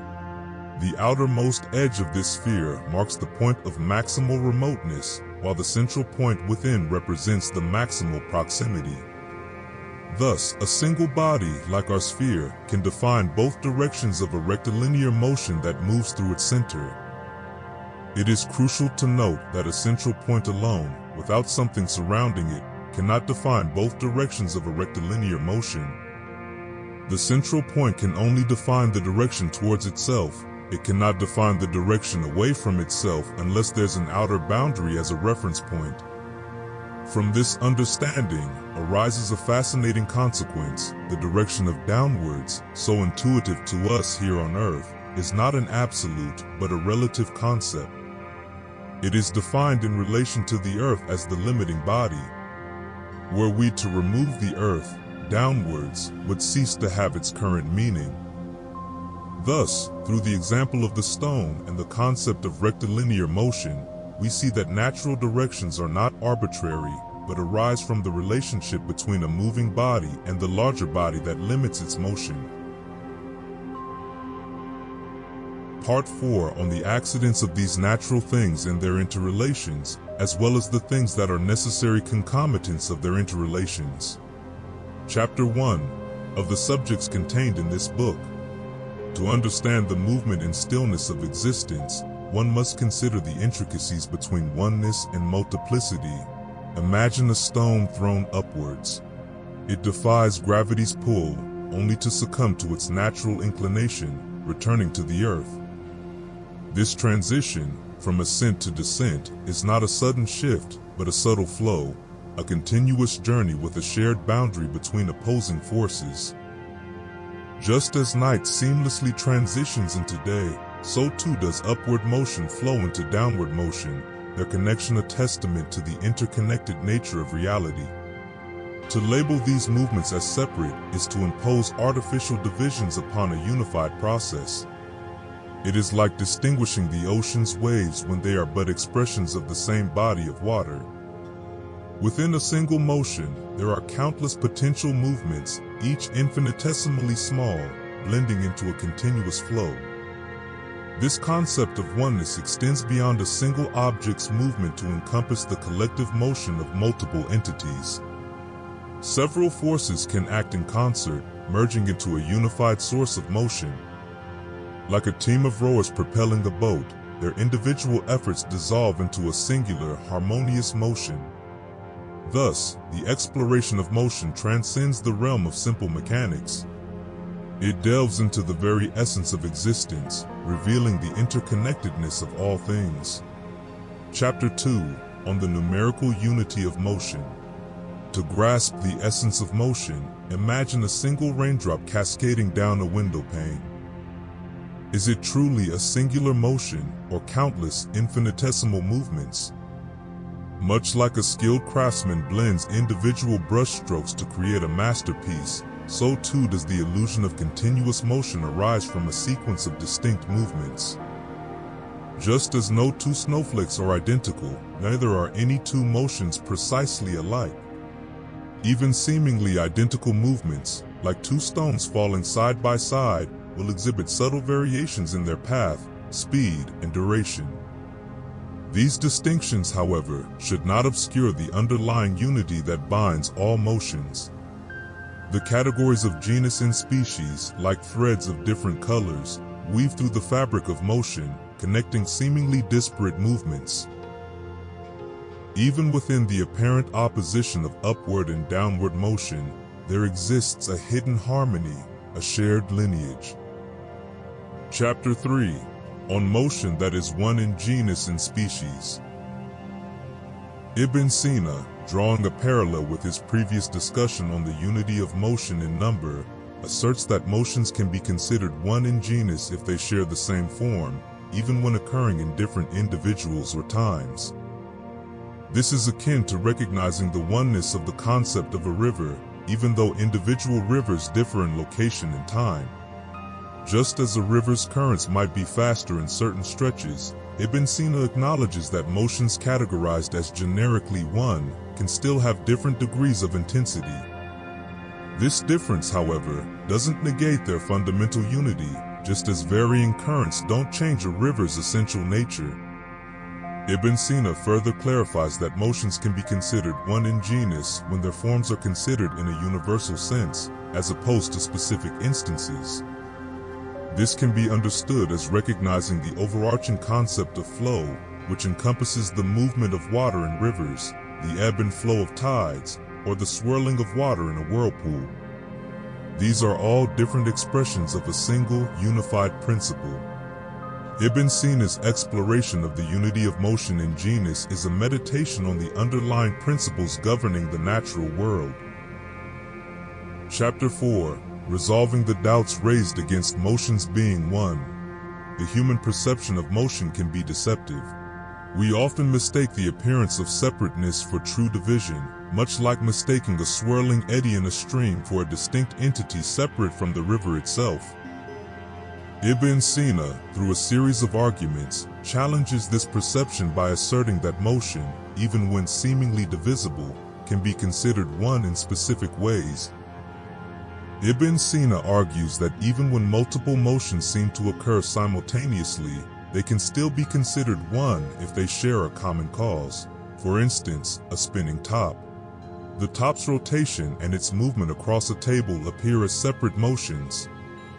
However, both are ultimately driven by a single force, the initial twist given to the top. Just as the spinning top's motions are unified by a common cause, so too are the seemingly disparate motions within the universe ultimately interconnected, driven by a single, universal force. Chapter 5, on motions that are and are not in concert. The central theme of this chapter is the idea of motions being in concert. Picture two birds soaring across the sky, their flight paths seemingly independent yet strangely harmonious. Are they moving at the same speed?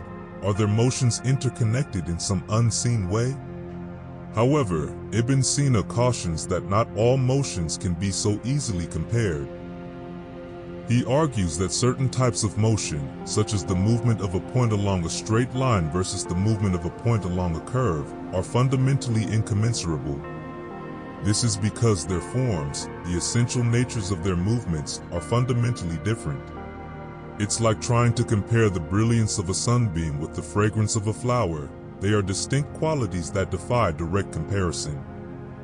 The chapter also touches upon the concept of contrariety in motion, the idea that some motions are inherently opposed to others. This is not merely a matter of direction, but of the very nature of the change involved. For example, the motion of heating is contrary to the motion of cooling, not simply because they occur in opposite directions, but because they involve fundamentally opposing changes in quality. Just as there can be no true understanding of light without acknowledging the existence of darkness, so too can we not fully grasp the nature of motion without recognizing its inherent contraries. It is through the interplay of these opposing forces that the dynamic equilibrium of the universe is maintained. Chapter 6, on the contrariety of motions and their opposites. Contrariety in motion arises primarily from the endpoints or termina of those motions. This means that for motions to be considered contrary, their final destinations must be inherently opposite. However, when considering motions concerning position, particularly circular motion, Ibn Sina suggests that the concept of contrariety doesn't appear applicable. He intends to elaborate on this further in subsequent sections of the book. Chapter 7, of the opposition of motion and rest.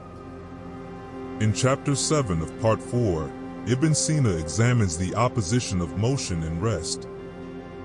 He begins by reminding the reader that they have already encountered this opposition earlier in his discussion of the categories. The current chapter focuses on clarifying the opposition between motion and rest as states within themselves, distinct from external factors such as being natural or forced. One might be inclined to think that just as there is contrariety within motion, there also might be contrariety within rest. After all, don't we speak of different kinds of rest? Ibn Sina argues that this inclination arises from a misunderstanding of the nature of rest. Rest, he argues, depends on other factors for its existence, namely, the thing at rest, the time in which it is at rest, and the respect in which it is at rest. Just as a whirlpool is not a distinct entity but rather the movement of water, different forms of rest are merely different manifestations of this singular principle, the privation of motion. Imagine a spinning top. When it spins, it embodies motion, a dynamic dance of energy. As it slows, the dance subsides, transitioning into stillness, rest. The nature of that stillness, that rest, isn't defined by some inherent quality but rather by the absence of the top's whirling motion.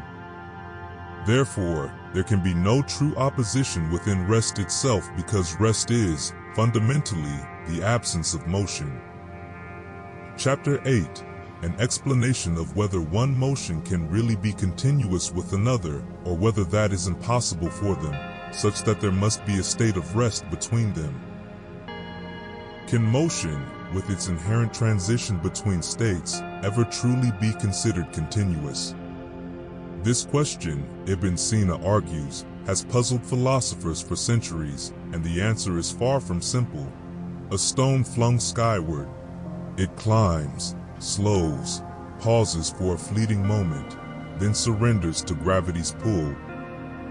Is that pause, that instantaneous shift from ascent to descent, a cessation of motion or merely a subtle transition? This, Ibn Sina explains, is the crux of the problem, determining whether seemingly distinct motions are truly separate or part of a larger, unbroken flow. Some philosophers, he notes, contend that continuous motion is an illusion, a misconception stemming from our limited perception. Just as a flickering candle flame appears as continuous light, we may misinterpret the rapid succession of distinct movements as a seamless flow. True motion, they argue, consists of discrete units, each separate and distinct. Others, Ibn Sina explains, embrace the idea of continuous motion, pointing to the natural world for evidence.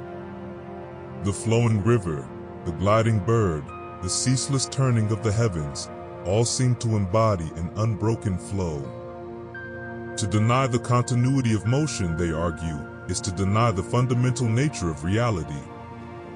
Ibn Sina ultimately refrains from aligning himself fully with either camp. He acknowledges the compelling nature of both arguments, recognizing that the question of continuous motion hinges on our understanding of time and our capacity to grasp the infinitesimal. Chapter 9. On the motion that is naturally prior and a catalog of the specific differences of motions. Think of a white pebble tumbling down a hillside, its descent a blur of motion. Now, imagine freezing that motion, capturing the pebble at a single infinitesimal point in time. At that instant, is the pebble truly in motion or at rest? The sources invite us to contemplate this conundrum, reminding us that motion, like time itself, can seem to slip through our fingers just as we believe we've grasped it. Can we truly deny the intuitive sense of flow, the unbroken stream of experience that characterizes motion? Acknowledges the merits of both perspectives. He recognizes that motion, in its essence, occupies a liminal space, a realm where potentiality merges with actuality. Chapter 10. The way in which space and other things are natural to the body. Chapter 10 of Part 4 invites us to contemplate this notion of natural inclination, exploring how even inanimate objects possess a kind of inherent purpose. The natural tendency of fire is to rise, to ascend towards the heavens. This is not a conscious choice, but a fundamental inclination woven into its very essence. Likewise, a stone, when released from a height, instinctively seeks to return to the earth. This, too, reflects a kind of inherent purpose, a yearning for its natural place within the cosmic order. This natural inclination is not limited to simple elements like fire or earth. Even a composite object, a brick for instance, possesses a natural tendency derived from the elements that constitute it. Just as a droplet of water, separated from its ocean home, yearns to reunite with its source, so too does the air trapped within the pores of a brick seek its rightful place in the vast expanse of the sky. Yet, the brick itself, a blend of earth and air, holds the air captive, preventing its immediate escape. This inherent tendency towards a natural state, be it a specific space, quality, or quantity, is a subtle force that underpins the dynamic equilibrium of the universe. Just as a plucked string on a lute, when released, vibrates with a resonant frequency until it gradually returns to a state of rest, so too do objects in the material world perpetually adjust and readjust, seeking a harmonious balance between their own nature and the forces that surround them. Chapter 11. On establishing that every body has a single natural space, and on the way space belongs to the body's collective kind and to its individual instances as well as to simple and composite bodies. Each body, each entity possesses an intrinsic nature, a kind of blueprint that dictates its form and behavior. Like a whirlpool in a flowing stream, its shape is defined by the forces within and around it. This nature implies a natural space for each body, a place where it rests in harmony with the universe. Think of a raindrop finding its way to the ocean, drawn by a force it cannot resist. Composite bodies, those made of multiple elements, are a bit trickier. Imagine a dance with many partners, each with their own steps. The dominant element leads, its natural space influencing the whole. But even in this intricate interplay, there's a natural order, a balance that emerges from the chaos. Chapter 12. Establishing that every natural body has a principle of motion with respect to either place or position. Imagine the universe as a boundless ocean, with each celestial body like a drop of water, inherently drawn to its rightful place. Think of a heavy stone sinking effortlessly through water. Its downward journey isn't merely a reaction to external forces, but a manifestation of its intrinsic nature. Similarly, a piece of wood, compelled by its inherent lightness, naturally ascends, seeking its rightful spot on the water's surface. This interplay of inclinations extends beyond individual objects to encompass the very essence of motion itself. Imagine trying to push a fully inflated bladder underwater. The resistance you encounter speaks volumes about the inherent inclination of air to rise. Consider the celestial bodies engaged in their perpetual circular motion. This cosmic ballet isn't arbitrary. It's a manifestation of an innate inclination towards circular movement, a fundamental principle governing their very being. It's as if the universe itself is choreographed, each movement a testament to an underlying order. Chapter 13. Accidental motion. The nature of reality is fluid and interconnected. Let us imagine two spheres, one inside the other. As the outer sphere moves, so too does the inner sphere move, yet, in itself, the inner sphere remains unmoved. This is much like the concept of accidental motion, something moving not of its own accord, but because it is connected to something else that is moving. Think of a person standing still on a moving ship. The person moves not by their own power, but by the ship's motion. So it is with the higher atmosphere. Many believe it is forced to move by the moon's sphere. They claim if this force exists, then an everlasting force must exist, which contradicts our beliefs. However, the higher atmosphere isn't forced. It moves in this way because each part of the fire has a corresponding part in the celestial sphere, its natural resting place. When the celestial sphere moves, the fire moves with it, not from force, but from a natural inclination to remain in its natural place. Water, unlike fire, rarely achieves this natural order. Therefore, while its higher parts may follow the air's movement, the lower parts are subject to various forces and don't follow in the same way. This illustrates that even in accidental motion, the nature of the object and its environment play a role. Just as the inner sphere's position changes relative to its surroundings when the outer sphere moves, so too can accidental motion be understood in terms of changing relationships. The human soul, if it is a form residing in the body's matter, undergoes accidental motion along with the body. This concept extends beyond just movement. Consider a building that is painted black. The building itself doesn't become black, but the surface does, and through this surface, the building is perceived as black. The blackness is accidental to the building itself. Chapter 14. On forced motion and the mobile spontaneous motion. The nature of motion, both forced and spontaneous, is a subtle concept that has puzzled many a philosopher. One might say it's like trying to grab hold of water. The more you squeeze, the less you seem to grasp. There are those who think the movement of air is responsible for the continued motion of projectiles. They argue that the air is pushed forward, carrying the projectile along with it. Imagine a leaf caught in a gust of wind. However, this explanation raises more questions than it answers. If the air is moving faster than the projectile, why doesn't it blow past it?